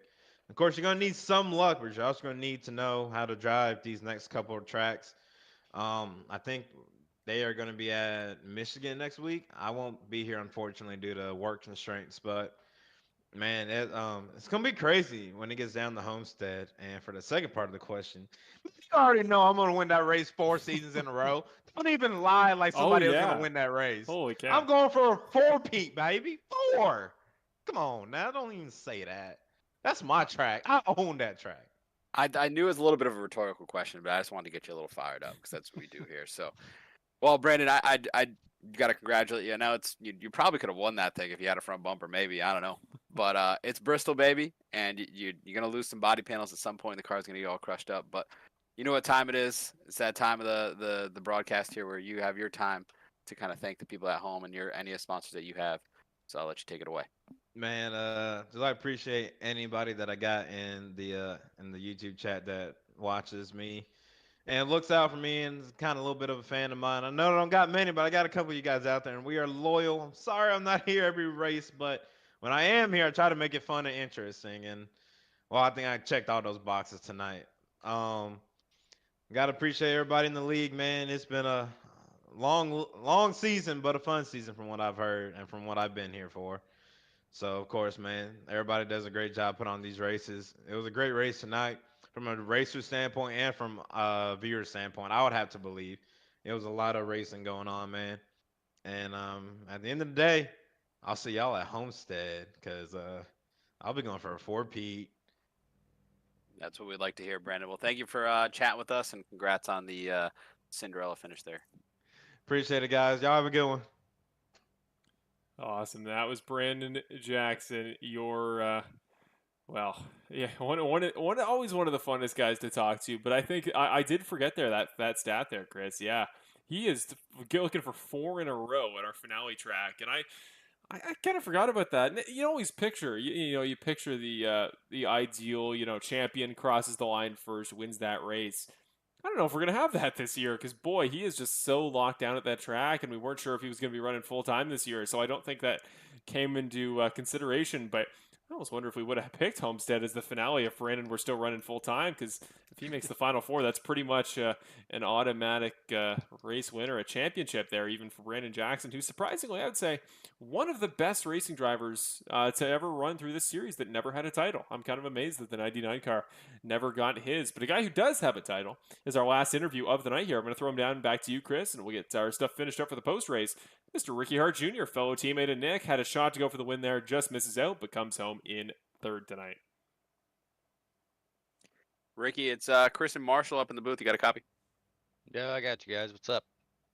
Hey, man, so I think a little bit of bad luck there with that caution coming out. Put you down on the bottom row. I think you're really working Nick there, but kind of talk us through that last restart and, those closing laps there. You had a good amount of speed, but just tell what that differentiating factor was to get around Nick. Yeah, I had fresh tires there at the end. Had we stayed green, I'd have gotten in front of him. Actually, that latest caution, he's got me by just an inch. I would have been had to come out a second later. I swear he's got Bill on the payroll. I would have controlled that latest restart. Coming to the latest restart, coming to green, I missed a shift, kept it in second, never grabbed third. Trying in the process of finally grabbing third, I short shifted into fourth. So I was going even slower, got a little momentum, but Brandon got right, in front of me, and you can't do anything with 2 laps. He just declared me and tried to go to the outside. There's just nothing left. So disappointing. But second in points, I mean, third place tonight. So I can't complain. Nick wins another one. I got words to say about him, but it's all good. Well, I mean, yeah, not for nothing. It is a third place finish, but I will say, and I'm always the guy that stirs the pot, right? I will say that we haven't talked to you up here on the podium in a while, and that's kind of Ricky Hart Jr. Uncharacteristically about you. So tell me a little bit about what's going on in these playoffs, and what are you going to do to close in on making sure you're punching your ticket to Homestead? I'm gonna win. I don't know what race it's going to be. I'm not feeling too great about Michigan, but hey, anything's possible. Feeling good about Richmond. I got a new set of pedals in the rig that are feeling real nice. Yeah, I'm gonna go out there. I'm gonna dominate one of these races. Hoping for tonight, punch a ticket early, get in there. But yeah, I'm definitely going in that final four. I'm calling my shot right now. And we'll see how Homestead goes. Hopefully, I'm quick enough at the track and can get around. If not, I'm just gonna have to start putting guys into the wall, I guess. I don't know. Well, that's the kind of tenacity I expect out of you, and you certainly started off this round almost the best you could, but definitely a solid start to this round, second in points, and you know it's your time now. So friends, family, sponsors, anything like that, you got it. Everybody at Sioka Chevrolet in Westchester, they're watching me week in, week out. They love this stuff. They're a huge Nick Nickerson fan. Pissed me off to high heavens. That's all good. He's a good guy. I get it. What is it? Sueno d'Azzo, tequila. Good stuff. Big Red Propane. Bandit Racing League. Love being here Wednesday nights. Been doing it for years now. Haven't raced with a better group of guys in a long time. And my wife, who I accidentally just locked out of the house about 10 minutes ago. Had to hop out of the rig to go get her. Whoopsies. I'm sorry, baby. I love you. And I won't be doing that again on purpose. And yeah, you guys have been great. You guys put on a great show every weekend. I love watching this after the race and just love to be a part of it. Thank you, everybody. Awesome. Thank you, Ricky. I just want to say that is one of my favorite interviews we've ever had. Mention it, both the teammate slander segueing right into locking your wife out of the house. That's the full picture right there. It's a pleasure, Ricky. I want to hear more pep. You get good points. Go after that final four. Go get that second title and match your two teammates there. We'll see what happens next week. Maybe I'll lock her out of the car or something on the way home. Forget her at the store. Keep us updated. We'll make it a weekly segment. Get it a sponsor. I'll share with you guys. Hey, you guys have a good night, all right? Thank you, sir. You too. There we are. Shout out to Ricky Hart. Shout out to Ricky Hart Jr.'s wife. It's been one of those nights. I'm sure he was very occupied, and the sound of the lots of cars swirling around, and to an even greater extent, unfortunately tonight, crashing. I'm sure we're a lot to handle here auditorily tonight. So we are just finishing up here, as in we, I mean me. I just want to get your final playoff bracket here, your update after the first round of the round of 8 here. So we'll get this set up for you here in a moment. But just want to throw it to you here quickly, Chris. Final thoughts. We get Nick as the first guy in the round of 4. Again, we probably could have expected that to some extent. But your other top guys here, Hart Jr., Lacey in a good spot. And yeah, it's definitely a dichotomy of guys in a really good spot like Lacey and Hart, and guys like Foster and Guzik, who after a really good night for Guzik, not so much for Foster, finding themselves almost 10 points below the cutoff after round 1. What are your prospects for them to change in the next 3 races? I mean, man, I didn't see this coming. This whole race kind of turned itself around, did a complete 180. I mean, Nickerson, I thought, was pretty much out of it at the very beginning there at lap 15 when he got wrecked out, and I thought that was pretty much his night, and he ends up turning it around, and the guy that dominated most of the race ended up having to not be able to finish the race and finish several laps down. So I mean, it's just Bristol. You know, it's so hard to tell what's going to happen, and I think that's what makes this such a great race to start a round with. At the end of a round, that would have just gotten so crazy, and guys would have been wrecking each other for sure. So yeah, I mean, as we go on to these playoffs, or this round of the playoffs rather, I think that you're going to kind of see the cream rise to the crop here. We have some rather technical tracks. Everybody thinks that Michigan is kind of just like, oh, whatever, it's an easier track. I like to beg to differ there. There's a lot of different ways you can get speed there. It's not necessarily all flat out, and you can kind of manage tires there differently depending on how you approach the corners there. So that's one, and then obviously Richmond, that's a huge one. So a lot of guys, you're either really good there or you're completely awful. So that's just my experience with that track. So it's gonna definitely shake up these points. I don't foresee, like a super close battle like we saw with Talladega on the last round. I think it's gonna be a rather, guys are going to walk away with it a little bit on this round because this is the time to go. And you got to put all the chips on the table here, and you just got to go for it. But, guys like Kevin Foster, Brett Guzik, who didn't have the best finishes tonight, they definitely have some work to do, but it's definitely not out of reach yet. Don't get super discouraged. If you're either one of their fans, they'll definitely be back in contention here, probably even next week. But yeah, man, what a wild night. At one point we thought Brett Guzik was going to run away with this thing. And then, it looked like Eddie Haggy had it. And then, obviously, Nick Nickerson ends up getting the lead there and ultimately the win. So, super great start to the playoffs. I don't think there was a better follow-up to Talladega than that. Obviously, we had another green-white checkered finish. Yeah, man, I'm excited for Michigan because Michigan is just one of those tracks where you can it's kind of like an auto club. We can run 4 or 5 wide sometimes, and you can kind of sneak it in there. Lots of drafting. You got to have help. You can't kind of do it without yourself. You're going to have a little bit of help there. You're going to be communicating. And we saw how well Auto Club did. This is going to race similar to that with a little bit of less tire fall off. So these guys are going to be hustling these cars. So I'm excited for next week. And yeah, this was just another great finish and another great season that we're having here at the Bandit Racing League. Absolutely. Could not have said it better. And I just want to give you a reminder, we have the schedule here on screen now. The schedule is no longer correct. It has been updated. Version 2, unfortunately, not available right now. So it is going to be Michigan next week on the 19th. Want to clarify? 1 week from now, check back in, July 19th. We go to Michigan for 125 laps there. Then the week after, it's Richmond. That will be on the 26th. That is correct. But remember, on the 3rd, the 2nd, I should say, of August will be Phoenix for the final round of the round of 8 here in the playoffs to figure out what 4 drivers will be racing at Homestead to declare themselves champions. And there you go. Nickerson already locked in. We'll put it back here one more time. We have your updated bracket after tonight's race here at Bristol. So Nickerson, first driver, punched in. We got Ricky Hart going to be 8 points above the cutoff, followed by Lacey 7 points up, then Bivens 5 full points above the cutoff line. Down to Haggy, who will finish in the 5th position of the playoff guys tonight, followed by Hamilton 1 point behind with the -6. Then Guzik going to be 12 points behind the cutoff after round 1. Foster 13 back, and again, that is a shame after their early pace tonight. But remember, it was Benjamin Lacey who missed the first race of last round and still fought back to make up that deficit and make the round of 8. So you are never out of it in this series. Never give up, and especially if you're Brett Guzik and Kevin Foster, who have a lot of pedigree, have a lot of pace, I would not be surprised if they found a way to get back up here.